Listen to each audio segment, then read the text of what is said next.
Okay. It should be good there. Yes, I think so. Let me push this down just a little bit. How are you guys doing today? How is everybody doing today? Today is Wednesday. Today is lesson 5.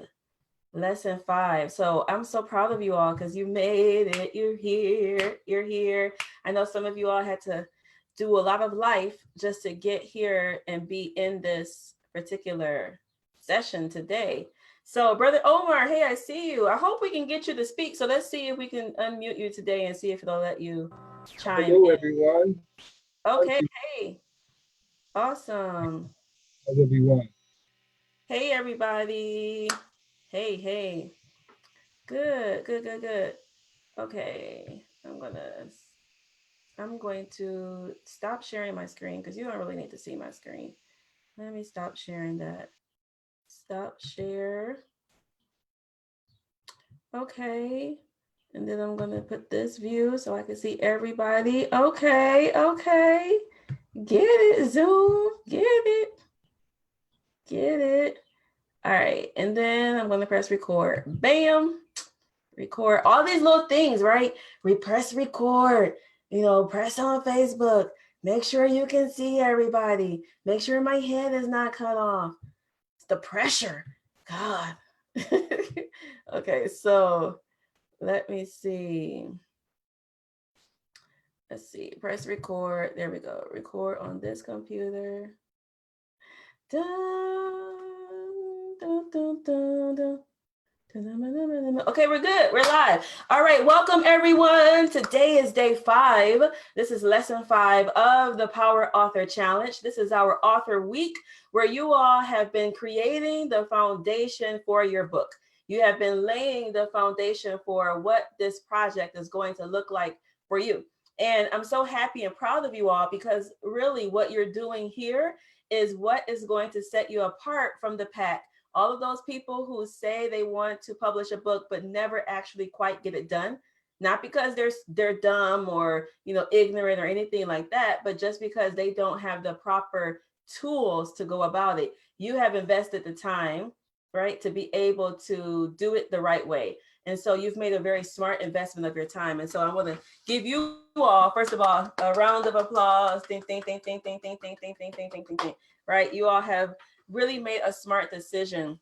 So our agenda for today, we're going to do some wins. So get ready. I want you all to get ready to share out just a little bit of what's been coming up for you from the homework, any things that have come up surrounding this book project, surrounding making it more real for you, surrounding connecting and engaging with your audience. If any of you all have made posts on Facebook and you've had some people kind of respond, I kind of want to hear some of that. If you have made any connections or introductions of yourself into Facebook groups, I want to hear about that as well. So we'll have probably 2 or 3 or 4. We'll see what the time looks like, but I want definitely some of you all to share up what has been happening for you surrounding that. Right now, I feel like a boss. I don't know if you can tell, but I feel like a boss. Why? It's so out of like outside of what we're doing here. But I just I just washed, deconditioned, and styled my 7-year-old thick hair like in the span of just 90 minutes. So it's like a miracle. I don't know how I did it, but it is literally a miracle. Yes, those of you who have young girls, like you understand. But when I was thinking about it, I was like, okay, like why was this one so much better than the other times that has been a struggle? And there were a couple of things that are, I guess, relevant to what we're doing here that I wanted to share. A couple of things that came to my mind. One is that her hair was easier for me to detangle today because I prepped yesterday. I did a little bit of prep yesterday where I put some conditioner in it and stuff, and then I put her to sleep, right? So today it was easier. So what are you all doing right now? You're prepping so that when we actually come to writing the book, it's going to be that much easier. So the prep is not a waste of time. It is what shortens the time. It's what gives you the ability to move faster when you actually get to the writing part. That was the first thing that came up for me. And then the second thing was that during this 90 minutes, like I told her, I was like, listen, I said, listen, Isra, my authors are going to be there, and some of them are going to come in even early, like 3:50. I have to be ready. I have to be there at my computer ready. I can't be coming late. So I primed her, right? I primed her. Remember, we're talking about priming your audience for what it is that you're going to be doing. So I primed her. And then I had a short period of time. I had 90 minutes that I knew like this was all I had. So I concentrated during that time solely on the task at hand. Are you all picking up what I'm putting down? Are you getting what I'm saying? I concentrated on the task that was at hand. I didn't try to do 15 million different things. I didn't try to check Facebook while I'm doing her hair, watch my favorite shows while I'm doing her hair. I didn't try to do any of that. I focused in on what the task at hand was. And so that period of time, everything was going into making that happen. The same thing with your book. When you work with smaller, concentrated chunks of time, when you set aside and you say, okay, like right now is the time for me to work on my book. I'm going to put aside all of the distractions. I'm not going to check this. I'm not going to do that. I'm not going to do this. I'm not going to do that. Like I'm literally going to focus in on the book. You will find you will get so much more done in a span of 90 minutes than you would if you were trying to do it for 4 hours, but having your energy and focus split up into different things, right? So when you're getting into like executing this plan and making your writing plans and how you're going to get the work done, I want you to think about how can I utilize small chunks of time, but like concentrated chunks of time, right? Where I'm not doing 15 things, I'm just solely working on that book. When I'm writing, I'm writing. I'm not even doing research for the book during that time. Research has its own 90-minute time, right? When I'm writing, I'm writing. When I'm researching, I'm researching. So you're not flipping back and forth. You'll see that you'll move through the process a lot faster and a lot easier for you. A lot easier for you. When I do my daughter's hair, like my biceps and stuff, I be like, ugh, like it's a workout, right? And so you find that when you kind of do stuff a lot, it gets harder. But if you prime yourself and make it concentrated, you will find it'll just go nice through, nice and easy. All right. Is this making sense to everybody? Okay, good. Let me put the chat up so I can actually see.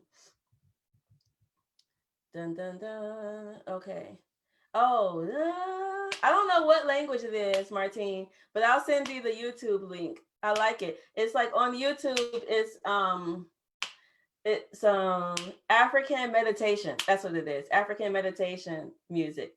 I will find the link and I'll give it to you.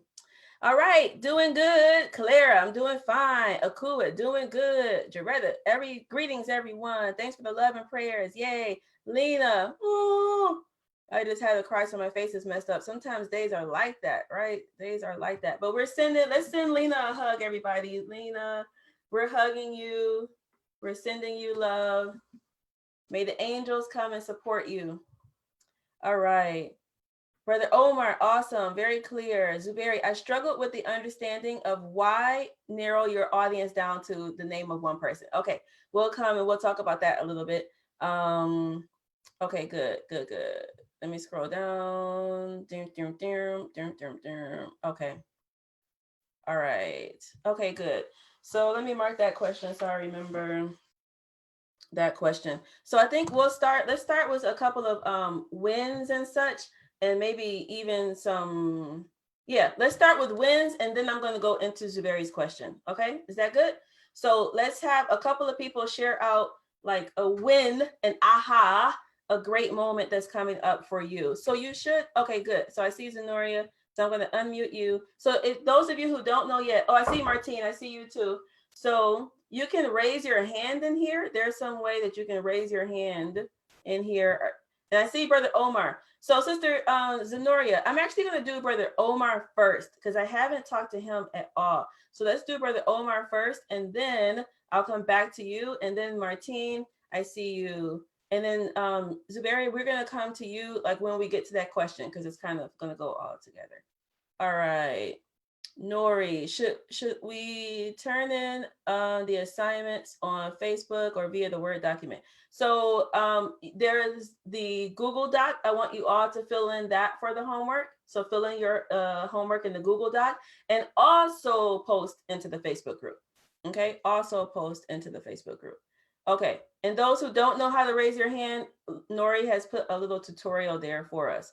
Okay, so I'm going to unmute you, Brother Omar. And let's hear from you. So welcome. Let's see, unmute.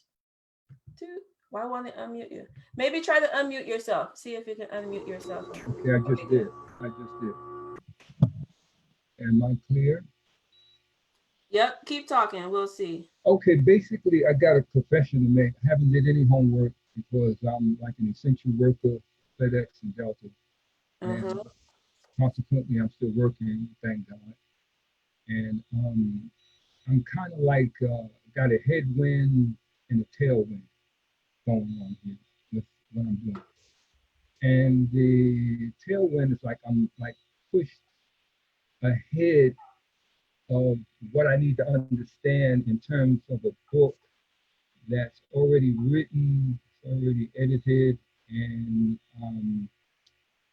I'm trying to find out what I need to do. Okay, let me just give a aha moment for a second. I've been on Facebook for the last couple of weeks, and I've been putting excerpts of the book on Facebook. And the book is dealing with 45 years, close to 50 years of having hands-on experience, inviting humanity to truth all over America, the Caribbean, and other places that I've been fortunate to travel throughout the last 45 years. And I actually didn't write the book. One of my colleagues wrote the book, and I'm in support of the book because I've been with this movement for the last 45 years. Now, I did write a book or co-authored a book that I still have in my possession, which was maybe 10 years ago. And the book is dealing with, this is the first book, it's dealing with how my beautiful home turns into my worst nightmare. And this book was dealing in 2008 with the predatory lending crisis and stuff. But let me just kind of like give some clarity where I'm going. So there's two books I got. One I did maybe 10 years ago. Present book that I'm trying to get published as sort of like a headwind. It's like out there, it's pushed out there. I've been doing excerpts on it on Facebook, and it's dealing basically with the social ills of society and things that need to be healed spiritually, mentally, and physically. That's the book presently that I'm trying to help get published. So, like I said, I'm like, going between different emotions, different thoughts of how to continue to do the second book, which is dealing with the social ills of society, that's already completed. And I've been putting it out there, and I've been getting a lot of good responses. And then I was blessed to get in touch with a group in the UK, and I was also blessed to get in contact with a group in California, where I could post some of the links that I've been posting on Facebook. So, long story short, that's where I'm at. I'm kind of like, a little kid in the candy factory. It's like so many things going on, and I don't know where to go from here. So that's where I'm at right now. If that makes sense, what I just said. Yes, definitely. First of all, thank you for being an essential worker. I know you guys are putting yourself out there a lot, so that can be stressful. So, love to you on that. the first book, like the one that your colleague, you said your colleague wrote that book. So Correct. I'm just going to like, I don't know the circumstances around that, but you want to just make sure that you have the legal rights to publish that book, and that there's not going to be any type of comeback later on with that colleague, because if you don't have the legal rights to publish that book, you know, you can be doing a lot of work, publicity, pushing it out, and then it could end up having some type of problem down the line when royalties and things get into play, or someone see you being interviewed and such, and they're like, well, he didn't even write that book, I wrote that book. So I'm not going to go into it that much now, but I'm just going to say that you want to make sure that everything is on point right there, so that you do have the rights to publish that book. You know, with the other book, the 10-year book, what the one thing I think I liked about that you mentioned quickly was that, like, it's a memoir, it's about a story, but it's about a specific part of your life, like how that house became the nightmare, right? And so that's like a pointed portion. And what you're going to need to do, if you decide that you want to do that book as well, is that you want to be able to relate like that story to like today, right? So they're going to look at, okay, well, this happened to you before. What do I get out of it today? What is my takeaway message from that experience that you had? How does it enhance my own life? How does it enhance the way that I view the world and such? And that will be a way for you to bring what happened before and make it relevant for today. So for you, you know, we have like these starter sessions, which may be more appropriate for where you are with that other book, so that we can actually kind of go in depth with this book with this colleague and how your next steps would look like. So I'm gonna have Ali. Let's see if I don't know if he's here yet, but I'll give you that link, and you may want to go and invest into having a private session with me, because I don't have a lot to be able to go into. There's some things I'm thinking about, but it's going to take me a little bit of time No, to no, go through them all. no. And You answered everything that I was actually thinking about. You answered it all in one nutshell. okay, good. You answered it all. Good, good, good. Yay. I'm on point. I told you I'm on fire today. Hey. So awesome. All right, good. So keep going. Now, I was going to call you, I was going to say BS on this like essential worker thing. You are an essential worker, and I appreciate that. And I appreciate that you're working. I told you that. However, once you make a decision that you want to do something, you then have to make that thing be a priority. So if you say that, yes, I want to do a book, then if your life only allows you to do 15 minutes or so per day working on that, then that's 15 minutes that you need to put into this. So everyone's life is different. Some people can rearrange their entire life and just focus on one project. Some people can only redirect a small portion of the time that they have. So I'm going to challenge you. This is a challenge, right? So I'm going to challenge you to look at how you spend your time throughout the day, right? And I'm going to challenge you to find a portion of time, even if it's as small as 15 minutes, to direct towards this thing. You doing the homework will actually allow you to get into the mindset of what is going to be necessary for your book to go out. Even if your book is already written and is edited and all of that, the homework still will allow you to strengthen it, to improve it, to make it that next level. So I'm going to challenge you with that. Can you accept that challenge? Oh yeah, I love homework. I love homework, and I have no problem with homework. I love quizzes. I do all kind of stuff on Facebook with a quiz called Quiz, where I give a gift of $100 whoever can answer the question. So I love homework. I love quizzes, and yeah, I'm gonna be off for the next 10 days, starting tomorrow. So Yeah. I'm ready for the homework. I have no problem with that. Okay, good. Perfect. So it sounds like divine design for you. to Doubt, no doubt. Man, see, did I tell you guys about one of my favorite books, Celestine Prophecy? I don't know if I told you guys, but like how synchronicities, like how that stuff, comes together. So now look, you joined this challenge. We're on day 5. Tomorrow we have a break day, which is designed for you to be able to catch up. You start your 10-day vacation, like starting tomorrow. It's like the stars are aligning. All Okay. about. All right, good. So who did I say was next? I said, Was it Martine or is it, oh, Zenoria? Yeah. Okay, go ahead and unmute yourself, Zenoria. Sister Zenoria. Okay. I'll deal with Zenoria. It's okay.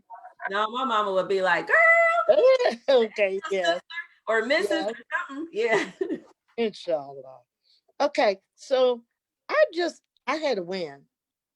And I was trying to come up with that one sentence. Mhm. And so all yesterday I was like, okay, I'm out of this. I cannot figure this all out down to one sentence. And about 30 minutes before class, Mm. it came to me. I was like, really? Is that what I'm saying? Is this really the right kind of thing? So what I wrote was how to be loving, devoted, and patient as you complete innumerable tasks and challenges for the most important person. I had lady, I changed it to person in your life, your parent. Mm-hmm. And I remembered our conversation about women and ladies and, make it a little more universal. So that's what I wrote as the takeaway in the homework. So it just came to me. I thought I had done searched every corner of my mind. Uh-huh. What do you say? Because those words weren't coming to me before 3:30 today.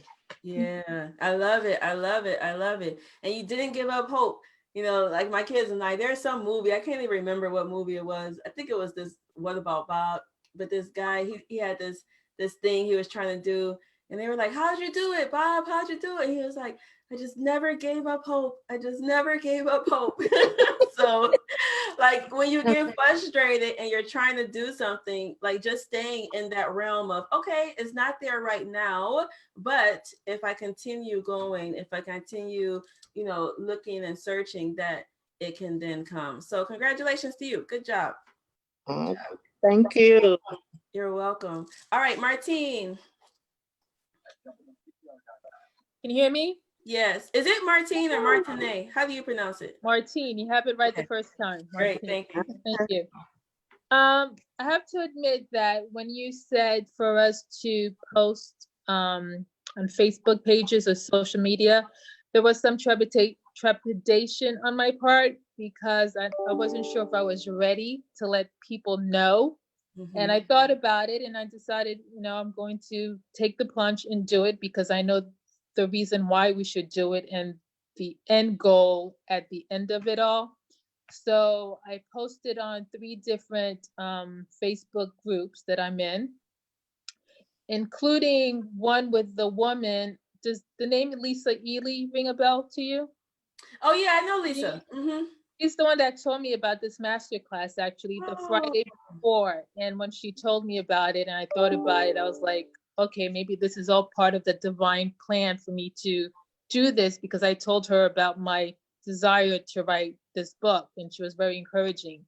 So I posted on her Facebook group as well as 2 others, and immediately folks started responding, and it was, total strangers. And I said to them, basically, I said, hey, everyone, I want to put this out in the universe. I'm taking the first steps in writing my books, and I'm asking you for advice, guidance, your prayers to lift me up, something along those lines. And within minutes, total strangers started responding and saying, go for it, you've got this, praying for you.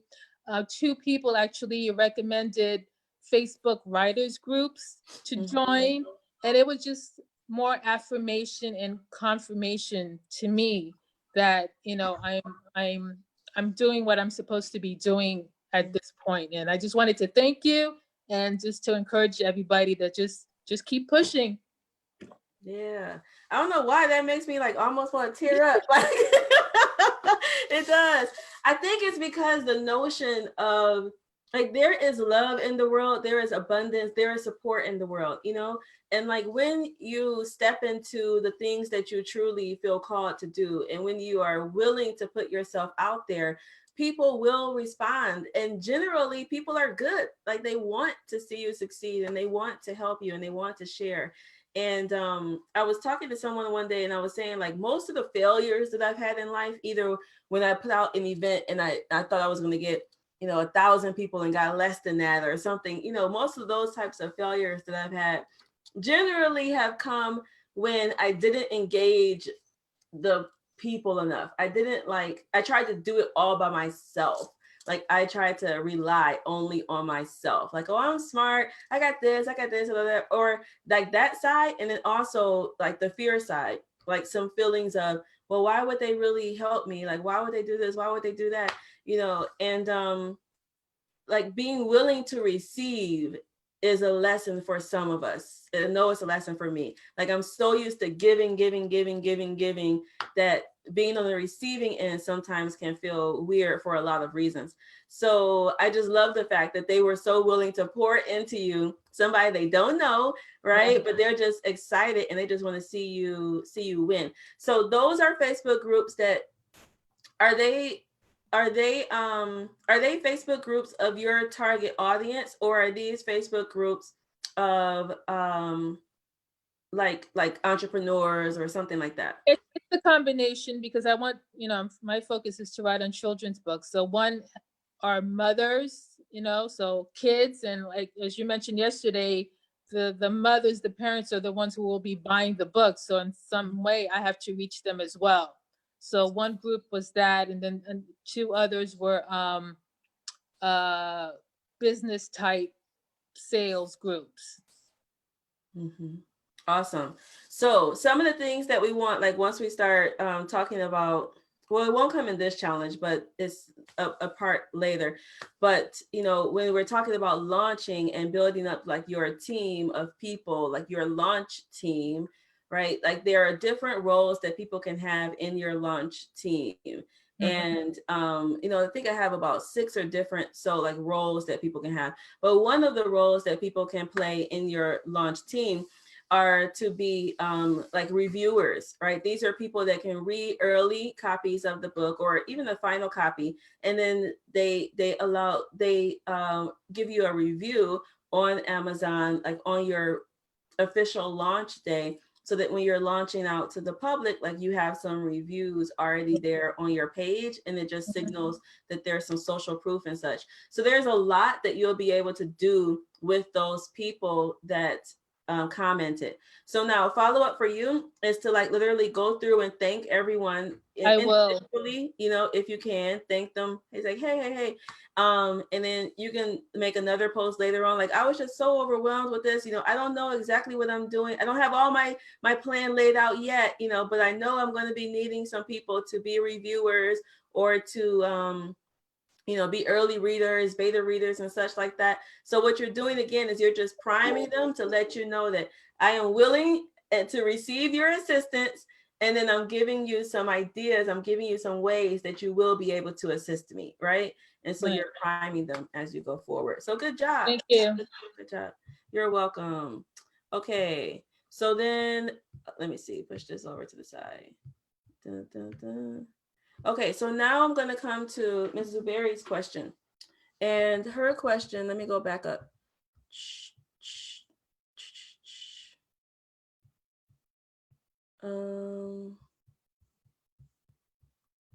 Question. Oh, so I struggled with the understanding of why narrow your audience down to the name of one person. So, okay. When we think about our audience, right? When we think about like who it is that we are called to work with. And when I say work with, like who is our reader? Who are we here to love on, right? Who is the group that we are most called? So we understand that the world is huge, right? The world is huge. There are billions of people. Now I'm a cultural anthropologist, so I study culture, right? So the easiest way I think for me to view it or to say it is that, you know, if you have culture, the big culture as the beliefs, the ways people think, the the ideals that they hold, all of that big culture. And then within that, we have subcultures, right? Like we have subcultures. So these subcultures have their own unique characteristics within the bigger culture. Each one of us like is connected and will be working with a subculture, if you will, right? Our people are going to have certain ways of thinking, certain ways of being, certain headaches, certain philosophies they hold true. Like there are going to be certain things that distinguish the subculture that's going to resonate with our audience from the general population. You and I, we're not going, I won't say we don't care about the general population, but that's not my approach. That's not my focus. My job here on earth is to help those people that I can help the people that I am going to be able to most resonate with, and the people that I can help move forward. So I don't expect everybody in the world to get me. I don't even want, everybody in the world to get me. I don't need that in order for my life to be of use, and in order for me to be the angel for someone else. So now within this subculture, right? Within this subculture, if you are able to clearly identify like what that subculture is, their headaches and all of the things that we mentioned yesterday, but the exercise of narrowing it down to one person is an exercise for you to really be able to focus in, right? And clearly delineate like who it is that I am talking to. Now, it feels weird because it's like, well, what about this person? And they also would resonate. What about this? And what about this? Focusing in on one, you have to recognize that they are a representative of a lot of people, right? They are representative of a lot of people. So I was reading this article earlier today, I think, about this like punk. You remember punk culture in Britain? It was something that just came up. I don't even know how it came up, but it was like talking about punk culture, subculture in Britain. And it was saying like this guy, he burned all his like the black clothes and all that kind of stuff or whatever. He burnt it all because he was like, it doesn't mean anything anymore, right? So if he was, focusing on this, and he was saying that he was going to write a book for a 18-year-old, boy who feels that he is disconnected from school and nobody understands him, all of these type of things that he can say. When he says that, it doesn't mean that an 18-year-old girl is not going to resonate with that. It doesn't mean that a 24-year-old who went through the same thing at 18 is not going to resonate with that. It's just a way for you to be able to really focus in. And if you write your book as if you're speaking to one person, it is so much clearer. It's easier for you because you're not going to try to stuff everything into that one book. Well, I need to put this for these people, and then this for these people, and then this for these people. Like sometimes people try to make their book, they make it a burden. They make the book work too hard. It's like you got the book trying to carry the work for everybody out there in the world. And the book is like, look, I'm not for all of that. Like I just have my people that I'm supposed to be speaking to. And that's it. Like that's my job. So focus in on one person and write really to one person, and you will in turn actually be writing to many. So Zuberi, let me unmute you, and then let's see if that helps you at all. Hey, Shannon, I see you. So let's see, Zuberi. And who's that? Oh, we got somebody new up in here. Is that, what's your name? Lucien? LaShawn. All right. I can be ink, being, sing, ding, ink. Okay, sorry. LaShawn. Okay. I've been listening all week. This is my first time coming on the screen. So I wanted to say something in relation to what you were just saying with the one person, but I want Zuberi to go first. So. Yes, that's what I was going to say. Yeah. Okay. Good. So Zuberi. That made a lot of sense. Because I guess, LaShawn and I are friends, and I invited her to the group. Okay. And so today we met up and we talked about how wonderful this whole experience has been. But that was just something I didn't understand. Like my book would be an anthology plus a journal in the back. And so my women would be, African-American women, women who identify as color, and just telling our story. And so there's no age. I didn't come up with an age because it's just for women whose story was told but didn't look like them. They didn't resonate with that story. And so this is an opportunity to get writings from other women to come in and say, this is my story because I wrote it about me. And then the second part of that would be a journal for them to answer those same questions for themselves. I love it. So they get to read and get inspired by other people, and then they get to do some deep introspection for themselves. I love it. Those are some of my favorite types of books. Like if you find a lot of books that I've helped people publish, like typically I'll always kind of add some reflection questions or so at the end, because for me, it's like, I care about your story, yes, but then also I want to relate it to my own life. So good. All right. So LaShawn, go ahead and chime in. Okay. First, I want to say, yeah, I've been listening the whole time on Facebook, but since I'm a clinical program manager, so I wanted to be accessible to my staff and I didn't want to be a distraction. People see me moving around, getting emails and texts the whole time. However, like Zuberi said, we did talk about that earlier.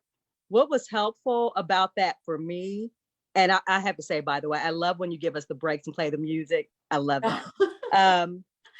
But as I was writing, when you did give the direction to that ideal person, that really helped me focus. Because if you ask me what I wanted to do, well, I want to do this, I want to do this, all these other thoughts start coming. But when I said, but I'm talking to this person, this is what I want them to feel, this is what I want them to know. It really helped me to narrow it down, focus, and I found myself writing more through that break, and then coming up with even more ideas that was related to what I was trying to say. And it didn't take me all over the place, because this is what I want them to get, or this is what I'm really trying to convey. And part of that, in that moment, so you say like that aha moment, as I was doing that, because I know we're all busy, and oftentimes I've been asked to come speak several places. So, and that all just happened by circumstance, but I would talk a lot about the hamster wheel, because part of my thing is mindfulness. People hear this all the time. It's like a cliche, but really make that relatable to a person. What does that really mean? So I talk a lot about the hamster wheel, getting up in survival mode. I have to do these things. So as I was writing yesterday, a really aha moment came for me, and it was more personal for me because I had been busy the whole time, even though I've been on here listening through Facebook, but I'm doing something else. And I realized in that moment, there's a big difference between being busy, just being busy, and a good kind of busy. Yes. There's a big difference. And during that writing session yesterday, it really helped me realize that that good kind of busy is that busy that you choose versus I'm just busy. Yeah. And being more intentional with it. Yeah. If that makes sense, it makes sense. It makes sense. Sure. Yes. I lived a couple of my years of my life being busy, like ding, all busy, just running around. They used to be like, we can't catch Z, she always busy. Yeah, I was like, yeah, I'm busy, right? I'm busy. It'd make you feel like you like something special, but that don't really do nothing for your life, like at all. So yeah, we have to be intentional, right, about the things that we do, because like with that intentionality comes progress. And it becomes progress in the things that we want to progress in, right? Like I can spend all day doing the 15 million different things, but if it's not related to the bigger goals that I've laid out for myself, then it's just, wasted time. So welcome, it's glad to see you. I'm happy to see you on the screen today. Okay, all right, so I see some other questions, but we're gonna come into those later because I got to get into some of what we are going to do today. So as of right now, right, the first day we talked about mindset. We talked about building up our inner author armor and our visions and our goals, right? And then we went into your topic. So the topic that you are thinking about writing your book on. And from there, we went to our audience, right? In other words, like the subculture that you're going to be focusing on, and then the one person, because you're going to be writing towards like one person. And then yesterday was centered around the takeaway message for your book. That is the promise that you are delivering, right? The idea, the skill, the experience, like what you want your people, the people who read the book, what you want them to take away from it. Or even if I should get rid of the word people, like your avatar, that person that reads the book, what you want them to walk away with. So today we're going to talk about two things. One of them is setting an end date for this project, setting an end date for this project.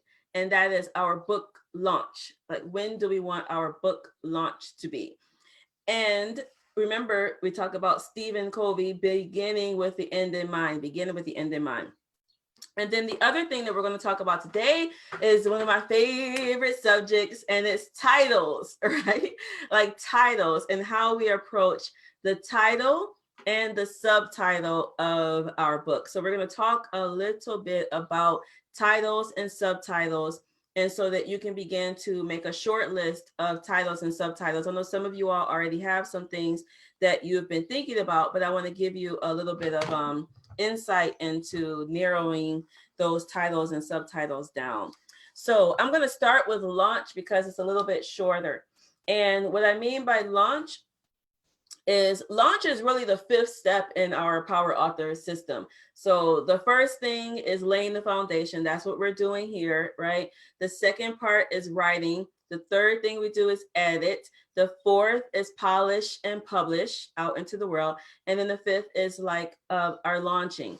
And launching, it can have a short-term goal, but it can also have a longer term approach, I should say. So it can have a short-term approach and then a longer term approach. For us in our Power Author Academy and our clients, like the first thing we always try to do with their launch is get it to be a #1 Amazon bestseller. Now, I have my own gripes about like what bestseller means for Amazon, because it's, maybe I'll share a little bit about that real quick because it comes up a lot. So in Amazon, Amazon has a bookstore. It is the largest bookstore, right? So Amazon it started off with books, and then now they went to all these other things, A to Z, but it started off with books. That was like the foundation. Isn't that like so key? I keep telling you about all these entrepreneurs and such who utilize books as the foundation for their business. The largest company in the world was built on the foundation of books. So we should take heed to that. People who tell you, oh, why are you writing a book? Nobody reads anymore. Why is Amazon now going into opening up physical bookstores? Like they are planning, they have already started opening physical bookstores. They put all those other Borders and such out of business, but then now they're going and they're starting to open up like physical bookstores. It is because books are the foundation of our society and our culture. So, take heed in that. Like what does Jeff Bezos know about books that we can kind of learn for ourselves? So Amazon has, their big bookstore. Inside of that big bookstore, it is broken up into catalogs. So kind of the same way you used to walk into a library and you used to go to that card catalog and try to find, where your book was, pull that little drawer out, flip through and try to find your little book. Like Amazon is broken up into categories. And they break it up into categories so that it's easier for people to find relevant information. Their job is to help the customers coming to that site find what they want, find what they need. Now, for us as authors, this is a benefit to us because if we can position our book in the right categories, then we can then position our book in front of a larger concentration of the audience that wants what it is that we have to offer. So within Amazon, you have these categories. And when you're setting your book up for distribution, you can choose 2 categories immediately, but up to 10 categories ultimately for your book. So you're able to choose like 10 different categories that you want your book to be in. Now, the thing that's so dope about this for me is that when I think about subculture, because I don't really care about the masses, right? I'm thinking about that subculture of people that I can influence, that I can really sink in and help, and who I want to love on, right? Like that subculture. You can almost think of a category kind of like a subculture, as well. So when you place your book into a category within Amazon, there are certain, algorithms and such that we do as far as like trying to determine how many books we need to sell in order to make our book be a bestseller in that category, right? So Amazon bestsellers are calculated by two things. Number one is the category in which the book is placed in. And number two is like the sales velocity of that title. And what I mean by that is how many books are sold and how quickly they are sold. How many books and then how quickly they are sold. So case in point, or I should say, for example, if I go into a category that I'm writing a memoir, and let's say I'm writing the memoir, African American woman, I'm writing the memoir, and I put my book in the same category that Michelle Obama, like Becoming, it was in, and I put my book in that same category, like when she just launched, like there's no way I'm going to be an Amazon bestseller. Why? There's no way I can compete with the number of books that she is selling and within the span of time. I could drive all of my advertisements and all of my dollars and such into that, but it would be very, very, very, very difficult for me to surpass that, right? So this is where smaller categories come into place on Amazon and being strategic in where you place your books. So I don't have time to go into it like all right now. So I know that this may bring up some questions, but I wanted to just kind of like help you understand what it means when we say Amazon bestseller. It means that you have topped your category, right, for a specific amount of time, and you've outsold the other books in that particular category. Now, Amazon does have a overall for the entire bookstore, you know, top 100. They have an entire bookstore number ones and such, right? And so, of course, you can go for those as well. But when we're saying, when you see people say like, hey, I'm a number one bestseller on Amazon, what they mean is that they top their subculture, they top their category for a specific amount of time. So this is always the first goal that we're looking for when we're launching. Now, why do we look for this goal?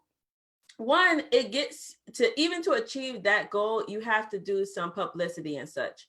So it makes you do some publicity. It makes you reach out to some folks, to your audience, and get them engaged so that we can even reach that category number one. So it forces you to do that. The other thing is that it's just nice to say, you know, I used to kind of be like, I used to have this like kind of attitude towards these people. They used to always be like, I'm a bestseller, I'm a bestseller, I'm a bestseller, I'm a bestseller. And I was like, yeah, but for how long? Like, was it an hour? Was it 2 hours that you were a bestseller? Like, what was it? Like, you know, but now I don't really have that snooty attitude towards them that much anymore. I have more of a, okay, if society is saying they like this term bestseller, and if I achieve that term, I get to be a bestseller, then hey, let's use it, right? Like, let's use it to my advantage. Let's keep it going, let's use it. So I want for you all right now to think about a date like 6 months from now, at least 6 months out from now, that you are going to launch your book.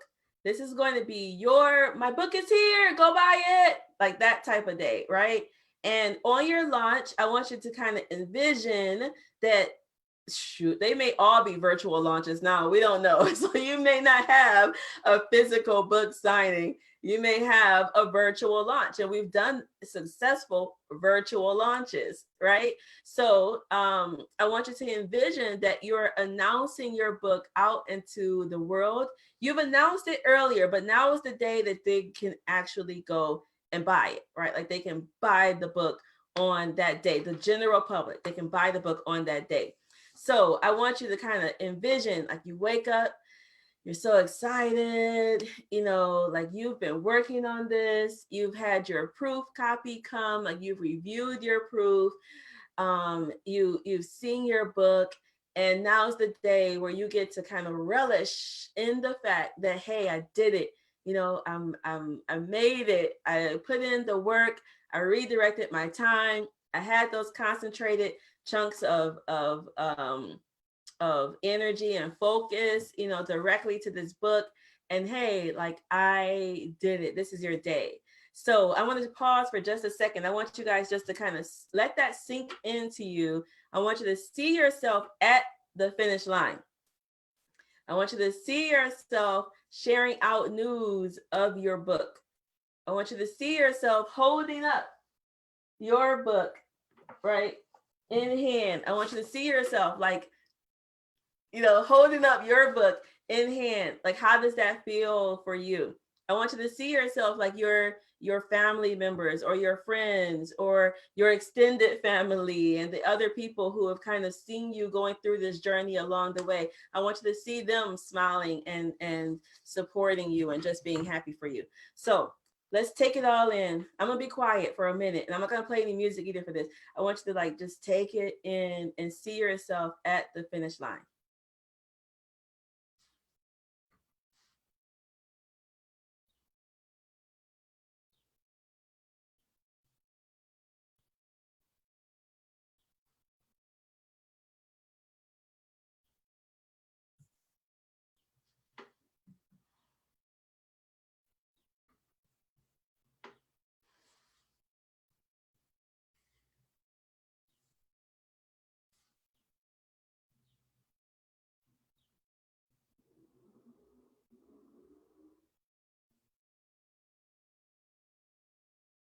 All right, so you guys have your paper and pen?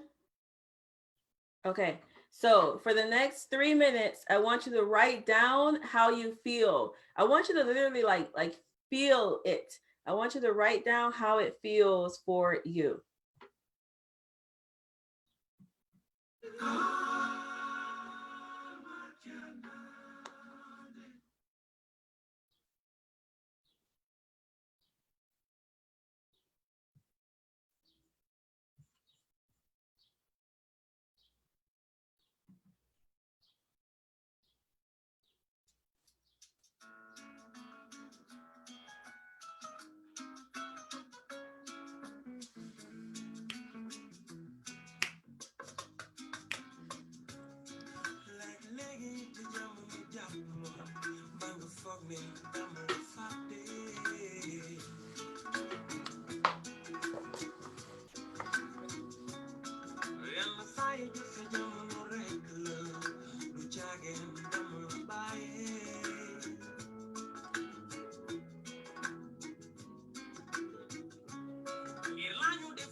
All right, so about 30 more seconds.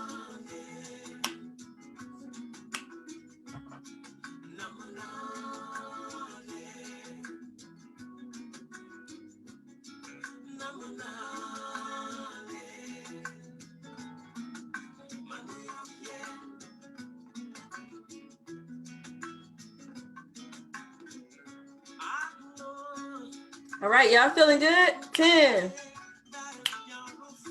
9, 8, 7, 6,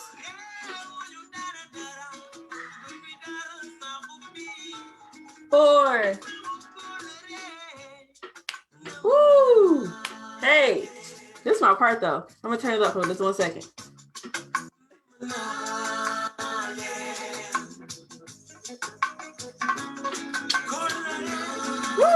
I could be listening all day. Okay. Music for me, like it has the ability to change my mood. This is why some religions don't really like all music sometimes because they feel like it can alter you.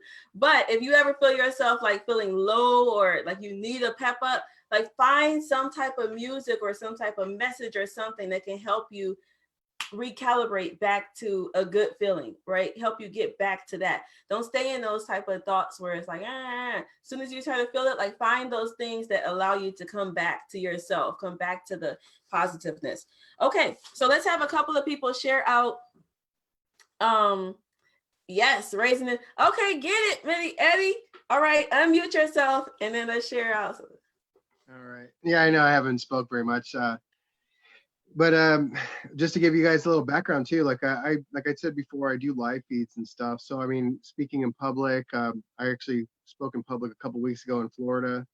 I'm pretty comfortable with speaking, but to this right here, you know, this was beautiful to be able to think about how it would feel once it's done. The first thing I wrote was, I feel accomplished. I put, I feel satisfied in knowing that it is finished. Mm-hmm. It feels good to get it on paper and in a book and out of my head. I know what it will do for others, and that feels great. Mm-hmm. Yay. Good job. Really, that inspires me to really to do it even more, just to read this, to know that I know what's inside of me and what I and how you know, how inspired I've been through others and through experiences, and to be inspired to write a book on my journey, and then to be able to share it with others to inspire them. Mm-hmm. You know, and that in itself is enough for me to go, you know what, I really need to get on this. I need to get it on paper. Yeah. Yep. And then your avatar that's going to be waiting and like getting it, seeing them have the benefits of it, as you said, that's absolutely gorgeous. So post it up. You know, you guys take your what you wrote and then post it up. Read it frequently so that you can remember how it feels to be in that space. Remember, we're also talking about like allowing the subconscious to work for us and allowing the energy of the universe to work for us. The more you see yourself, right, in that reality of having this thing done, the closer you're bringing it to fruition. So allowing yourself to see it, like, you know, see yourself holding your book, see yourself getting it and people reading it and the response that they're going to get from it. That avatar, like seeing their headache that they have being able to be solved, or even just a portion of it being solved from you having done this process and you putting out yourself and your gifts. Okay, so let's see. So I see Clara. Yes, ma'am. Unmute yourself. Okay, I had about 5 years ago, my father passed away. You know, I don't know if people believe in this, but it seemed like he came to me, he wanted me to write. So I did write. And I actually, and when I went to the, after I published it, I submitted it to the Christian Literary Awards up in Dallas. And so I wasn't really thinking that I was gonna get anything. The lady, you know, she interviewed me, she had me on radio.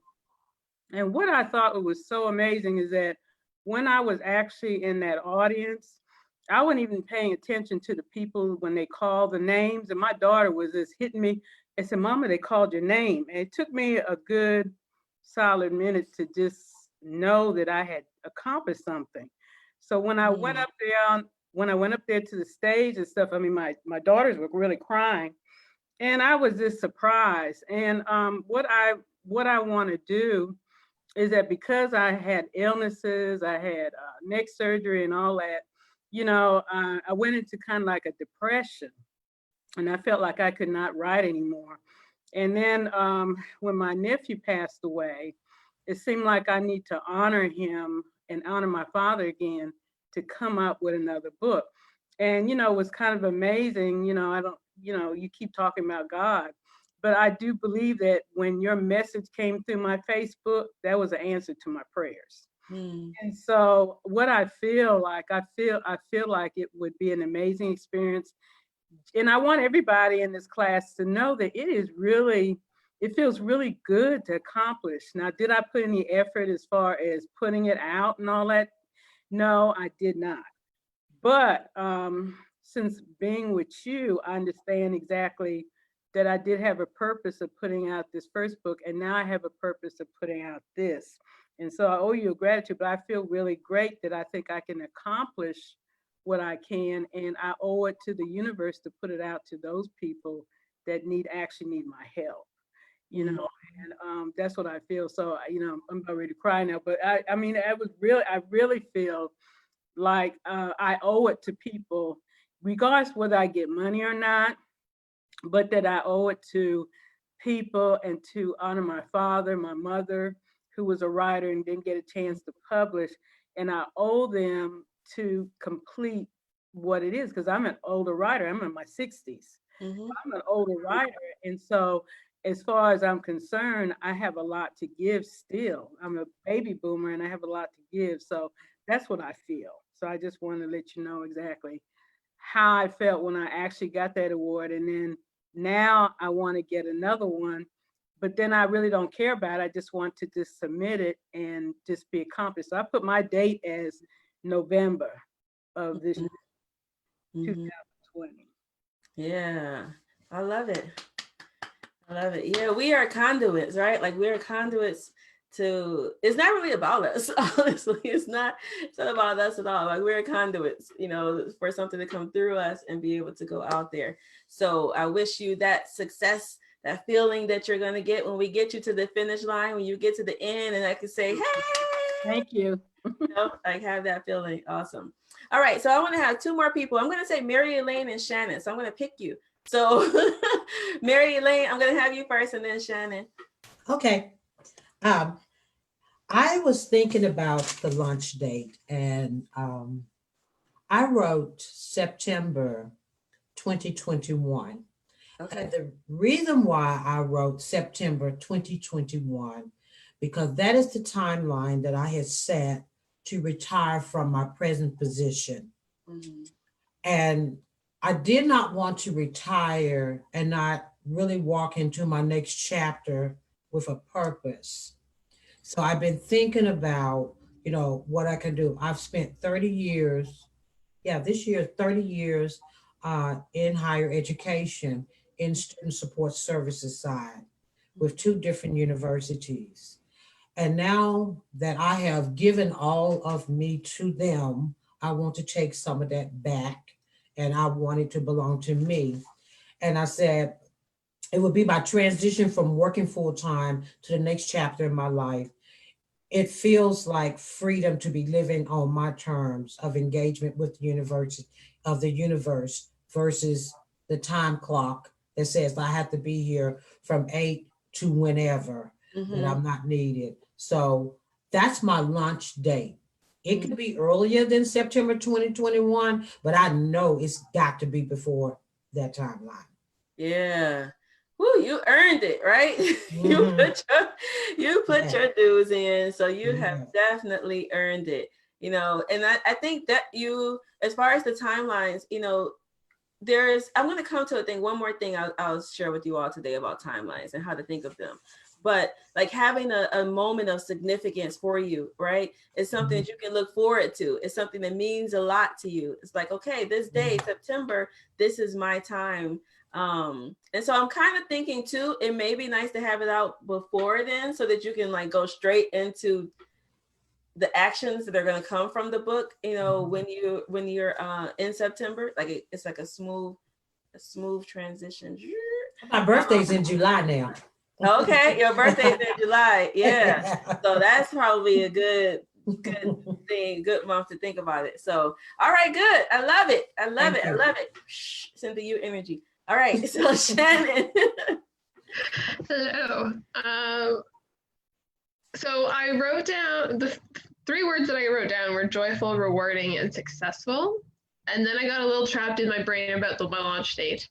Because originally when I first started planning to write a book, I wanted to launch March 2021. Because my reason, well, partially to tie in with International Women's Day, which happens to actually be my birthday. Speaking of birthdays, apparently. However, when you asked the question just before how we would feel on that day, August came to mind. And then I went into a little bit of a tail spiral of that seems really, really soon. And how could I possibly get a book written by that? And tailspin. But yeah, so I know on the day when it gets launched, there will be a lot of like joy. It'll be rewarding, and just I did have an image of being at a conference and speaking to a group of women and everyone getting my book. It was just like, this is like the best day of my life, being able to do that. So I don't know if August is possible. However, I'm curious to learn more about your program later when we get to that phase to timeline that out. It's definitely before March, I think it's happening. Yeah. Yeah. First of all, let's make that vision. Let's put some energy around that vision of you passing it out to all of the ladies at the conference or so. I like that. And they're going to come, hey, Shannon, can you sign my book? And you're going to be like, me? Like that's. Yeah. So awesome. Yeah, that's great. So in talking about timelines, there's two things that I usually use with our clients, like when we're deciding what the timeline is going to be. One is the amount of time and energy that can go into a particular project, based off of bandwidth, right? Based off of bandwidth. Because some people, like once you map out the book, let's say you have 8 chapters. We always map out the books before we write them, right? So let's say the book ends up being 7 chapters and we have an introduction and a conclusion. So that's 9 sections of our book, right? And so if I know, okay, I'm going to have pretty much like 9 sections of my book, then I can say, okay, am I going to write a chapter a week? Am I going to write 1 chapter for 2 weeks? Am I going to take a month to write 1 chapter? I can kind of break it down, because remember, we're talking about like chunking. This is what we call our writing process is called chunking it. So chunking it down into bite-sized chunks that are manageable, that allow us to continue the growth and continue moving like to the end. So if we say, okay, I really want this book out by August, right? I really, really, really want it out by August. So then once we have the map for the book, what it's going to look like, then we can break that down and say, okay, this is the map. Then if you want it out by August, then we have to reverse engineer, from the August date and go backwards and see, is that feasible with your life as far as the writing and the other steps that need to come into play, right? And so generally, like for our students in the Power Author Academy, we typically say like 6 months, right? Like 6 months is the time that you want to have to be able to write a book from scratch, edit it properly, do some pre-promotion and such, so that when you are launching, you can have a big splash and bring it out to achieve those goals that you want to achieve and not be like overwhelmed and stressed. Now, having said that, there are some of our private clients that have put out books like within a month or so. It depends on like where they were and then what was going into the process. Was this something that they were doing like all in? Were we doing the writing? We have ghostwriters and such. Were we doing the writing for them? How much of the project were we handling? How much of the project were they handling? You know what I mean? So there are some things that are that come in as far as options as to what you're going to do. But generally, I usually tell people kind of go for 6 months. So all of those, and we're going to talk about our Power Author Academy and what that looks like, but all of those who are coming into our Power Author Academy are going to be launching their books this fall. So this fall, we're going to have a group launch for all of those who are in the Academy. And so every deliverable kind of date is kind of laid out, like right? So that we can stay on task and also build up the momentum to our audiences and be able to launch in like a succinct and and splashful way. So I'll tell you more about that on, not tomorrow, because tomorrow's our breaks, but the next day, we're going to kind of wrap it all together. I'm going to give you a final training and then allow us to see, for those of you who want to come in and you want our help, our book power help, I'm going to tell you more about exactly what that looks like. You know, we have DIY services, where meaning that we have our done for you services, meaning we write, we edit, we publish, right? We do the marketing. And then we also have what we call our Power Author Academy, which is our very much like what we're doing here, where we walk you through the steps as a group and hit the finish line all together. So we'll talk more about that, because I can see some of you guys will be great and I want to work with you. So we'll see how that comes down. All right. You're welcome. You're welcome. You're welcome. Welcome. Okay. So the other thing I was going to say about the launch date, like picking a launch date. So you have this thing as far as time, right? So all of our authors we're going to be all launching together in the fall. But let's say you have a conference that's coming up in December or such, where this time is coming up, and you know you're going to be at this conference or on this virtual conference. And so you really want to make sure that you have your book done by that time, right? So you can look at the conferences and podcasting or things that you have that are going to be in relationship to your target audience, and use that as well, like around the launching period of your book. So for some people, you're going to be scheduling like a podcast launch. So I'm going to go on 10 podcasts, in the span of 3 weeks, centered around the time when my book is coming out. Some people are going to be doing, interviews or such like that. So there's different ways, even virtually, that you can get engagement around your book.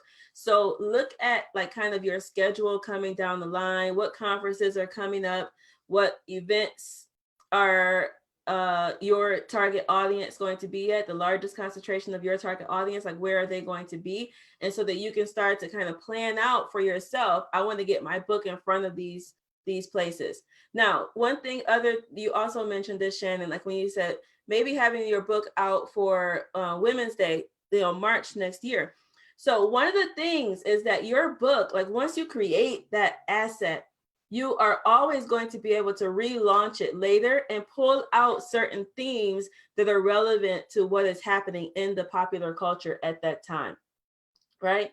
So even if I launch a book around love in the fall, right, and then February is coming up and it's all about love and Valentine's Day and all of that, so I can pull out the themes from my book that are relevant to whatever's happening in the popular culture at that time, and utilize those themes to kind of like breathe new life into your book.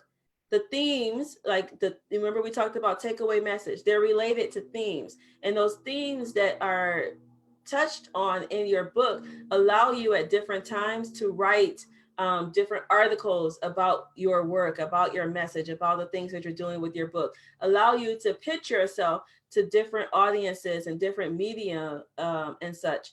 And so your book, it doesn't just become like, here's the title, here's the subtitle. It also becomes centered around the takeaway message and the themes that your book is putting forward. So if we're talking about your book being that baby, and you're going to be, paddling, burping, birthing your baby, supporting your baby for up to like 2 years or such, then, you're going to be thinking and considering, how am I going to breathe life into it and make it continuously relevant as you're going along. Okay, good. All right, so now we're getting ready to go into titles, right? Titles. So titles. First thing when we're thinking about titles, right? So our title is something that is memorable and applicable to the topic that we are putting out, right? It is memorable and it's applicable to the topic that we are putting out. So there are two camps when you're thinking about writing a title. One camp is like the sexy title, where it may not have an explanation in the title itself. like becoming, becoming does mean something, but it's one word, right? It's like becoming.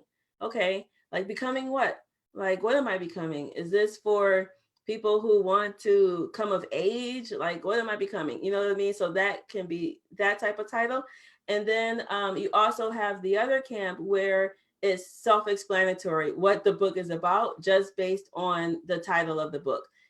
How to win influence in the corporate world. Like that's straight up explanatory. It tells me exactly what this book is about, right? So now you have those two camps. We have the sexy title, and then we have the explanatory title. Now, you also have the ability to combine these, right? So we can combine these where the title itself is memorable. Let's say 2 to 5 words, right? The title itself is memorable. It's easy for you to say yourself, oh, I'm the author of such and such, right? I'm the author of blah, blah, blah. So you need to be able to remember it. Other people should be able to share what the title is very quickly and easily, and not be trying to figure out like, what was the title of that book?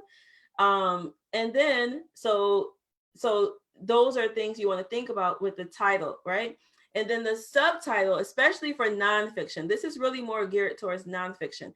Your subtitle is going to be the promise that explains what your book is about. So for example, like this book, let me not do her. I mean, that's me, but her, what am I saying her? Let me do, okay, so we'll do Terry. So Terry's book is Immersed in West Africa. That's explanatory, right? Immersed in West Africa. I know exactly what the book is about. And then the subtitle is more of an explanation. It is the promise to your reader. The subtitle is the promise to your reader. So his promising right here, he's saying that this is my solo journey across Senegal, Mauritania, the Gambia, Guinea, and Guinea-Bissau. So I know from the title of this book that I'm going to be reading his solo journey. I'm not going to be reading about somebody else that was immersed in Africa, or a project or something. Like, I'm reading about his solo journey, right? I'm reading about his solo journey. So let's see here. So Stephen Covey, right? This is the 7 habits of highly effective families. The 7 habits of highly effective families. I know before I pick up this book, there's going to be 7 habits. So I know I'm going to be reading 7 habits.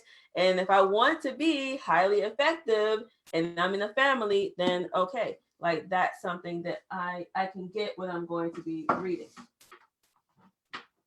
Okay, so let's go off this one. I'm going to cover it up. Estella, you probably have this book. So this book says A Taste of Honey. What is that about? A Taste of Honey. Is it about beekeeping? Is it about alternative sweeteners? Like, what is the book about, right? So here we have his subtitle that is giving the promise. It is giving the explanation. And it's Sexuality and Eratology. Monica can, she's my word lady. I have to have her pronounce. I'd be like, how you say this word, Monica? And she come, all right, in Islam. So that's what this book is about. So we see if it just says A Taste of Honey, right? It's kind of intriguing, but I don't really know what the book is about. So then the subtitle is doing the work, it's doing the heavy lifting, it's explaining, it's giving the promise to the reader. Okay. Now let me see Kivini. All right, so Kivini, we just did this passion project for she's a coach. She moved from being a corporate lawyer and into doing her own coaching stuff. And she does this interesting thing with animals. Like, she utilizes animals in the healing of people or such.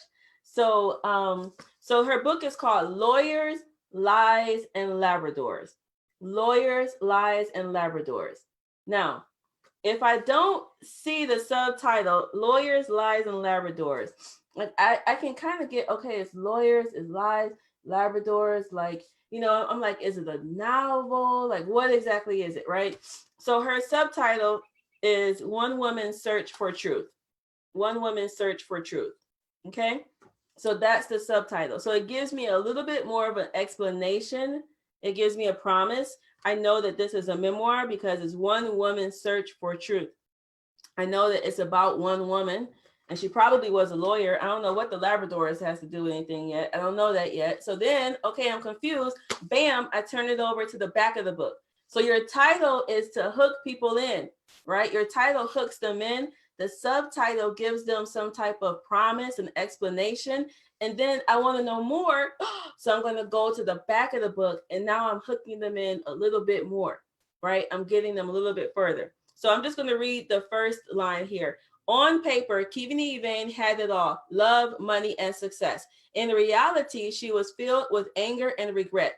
Everything in her life was breaking. Her health, her marriage, and her happiness were on a downward spiral. In the haunting twist of fate, she realized she had to drastically change her life to save someone she loved. Determined to save her best friend, Kivini would do anything, even if it meant leaving a profitable legal career, taking extreme ownership of her life, and diving deep into self-discovery and universal law, blah, blah, blah. So I'm not going to read the rest of it, but you can see, right? So the title, Lawyers, Lies, and Labradors, it is explanatory about what the book gets into, but then One Woman's Search for Truth. I know that this is a memoir. It's about one woman. And then, okay, now I read the back and I get a little bit more of a hook into what this book is about, right? What the book is about. Okay, so, oh, remember, here's my dad. I told you he has this little smiling face on the front, right? Can you see that? He's so cute. Okay, so the spiritual Adam. So you're a guide to power and serenity. So the spiritual Adam. Now, this is a phrase that my father used a lot, like the spiritual Adam, meaning like Adam, mankind type Adam. And then like you're a guide to power and serenity. Now, I can kind of tell like this is something about, you know, spirituality is something about stepping into your own power, but then also stepping into your power with serenity, right? So then I'm kind of like, okay, what is it? And then I go to the back and he says, what is wrong with us? Human beings were created to be powerful and balanced, yet many of us are living lives of sadness and despair. We have disconnected ourselves from the scriptures that teach us how to tap into our innate power and overcome our obstacles. Imam Abdullah has been a student of Islam for over 35 years. This collection of his writings serve to reconnect us to the greatness our Almighty Creator has endowed in every human being. He wants to inspire us to embody and practice our gifts, elevating our lives to a higher spiritual and physical plane. Now, if I'm gonna be honest with you all, if I was promoting this book out into like a broader area, like a broader, like I was promoting it not just to his folks, I probably would have changed the subtitle because the spiritual Adam, he was set on that. Okay, I give it to you, right? Yeah, you're a guide to power and serenity. But this promise doesn't actually tell me that this is like his writings. It's not like I don't know, it's a collection of his writings. I don't really know exactly how it's written. I get a little bit interested and I go to the back and find a little bit more information, right? But if I was writing this over or titling this over, I probably would make the subtitle be a little bit longer and add in more of an explanation of where the material came from. Okay, so let's go. We're gonna do one more example. So this was my first book, right? Jihad of the Soul. Now, Jihad of the Soul, if I just look at that, if I'm Muslim, I have an idea of what this book may be about, but I would never think that it's about singlehood and the search for love in Muslim America. Like that would not come to mind for me, right? So this book is like a play off of this phrase, Jihad of the Soul, and it's saying that singlehood is like a struggle. It is an internal struggle that many people go through. So this book is not written for everybody in the world. It's written for the subculture of people that this book relates to. So this words are going to speak to that subculture of people, right? Like not everybody out there is going to understand it. However, this book is also a college textbook. So this book is taught in comparative religion classes. So what I'm saying is that I didn't write this book for Johnny, who is a Christian junior in college that came from the Midwest. Like that, he wasn't my avatar. Right? He wasn't my avatar. However, because the book is good and because the book continues to go out there, then university professors find it and they find value, and then they start teaching it. And so it's reaching a whole other audience that wasn't my exact avatar. So this is why I'm telling you guys, like, don't get caught up on trying to write for Johnny if Johnny is not like your avatar first. You write for your person, and trust and understand that when you write for your person, it will reach a lot of other people that are outside. Okay. So this is what I want you all to think about as far as your title and then your subtitle. So today for your homework, you're going to brainstorm some possible titles and then possible subtitles. So you don't have to, when you brainstorm them, don't think they all have to go like all together. So you may brainstorm different titles, and then you may brainstorm different subtitles. Okay. So you may brainstorm different titles and then brainstorm different subtitles, and then play what's that, cross the line, right? So I'm going to connect this to this and begin to create different possibilities for what your book title may be. All right, what your book title may be. Later, I'm going to have you, I think it may be the homework today. I don't know if I put it in there or not. But what I love to do is I love to have a poll of my possible titles, and I put this onto my social media, and I tell people, hey, like I'm thinking about writing, or I'm writing a book about XYZ. Like these are my possible titles I'm thinking about. Like, what do you think? And I get input from people. And a lot of times it's surprising. Like the input that I get would be maybe something totally different than what I thought was going to be the top contender. So it's always kind of cool to allow people to chime in with the understanding that you are still the final person, right? You're still the final person on your book. But you're allowing them to chime in because it's warming them up, it's getting them in tune. They feel like they are a part of the creation of this book. And when people feel like they're a part of creating something, they almost take like a piece of ownership of it, and they become your cheerleaders. They become your folks that want to continue to see you going out there into the world, right? Going out there into the world. Okay, so we're gonna pause there for today. And yes, we're gonna pause there for today. I would say she's looking for the lying dog. Nori, I would say she's looking for the lying dog. How to get over the lies that have, how to happen to women. That's funny. So you took it as relationships. Yeah, you took it as relationships. Okay. So tomorrow we have a break, right? Everybody shake their head. Okay, good. So tomorrow we have a break. So this is a catch-up time. I want you all to go over what you've done over the last 4 days and then today's homework. I want you to go into Facebook, find concentrations of your avatar, like where they are, join those groups, comment on some people's things with anything that you have that is of use to them. I want you to utilize that time to kind of share up on your own page the things that maybe you haven't shared before. And I'm going to add like one more challenge into the wrench. This is an optional, but I'm going to add a challenge. And that is for you to do a video about your book project, right? Like do a video about your book project, coming in, maybe sharing some ahas from the Power Author Challenge, like sharing some things that you've gotten over this Power Author Challenge week so far, and allowing people to see you at the beginning of the process, right? When you're vulnerable, when you're still feeling your ways out, when you're excited, allow them to see you there so that they can then feel a part of the process and be cheerleaders for you when you're putting your book out in the fall. Okay. All right. So if you did one before, yeah, do another one.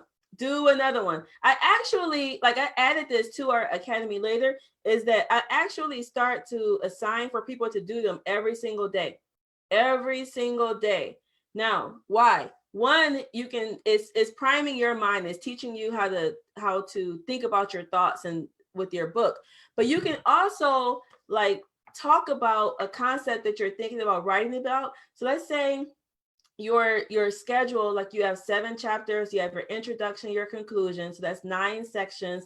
Let's say that every week you're going to write 1 chapter, and maybe you talk about that chapter, like what you're thinking about on Monday on social media in a video. Just talk about it. It's not written down or anything. It's just like you just pondering, right? It's just your thoughts on it. And then you can use that. It will help your brain so that when you sit down to write, like you'll be that much further along. Like your brain will already have started to think about that.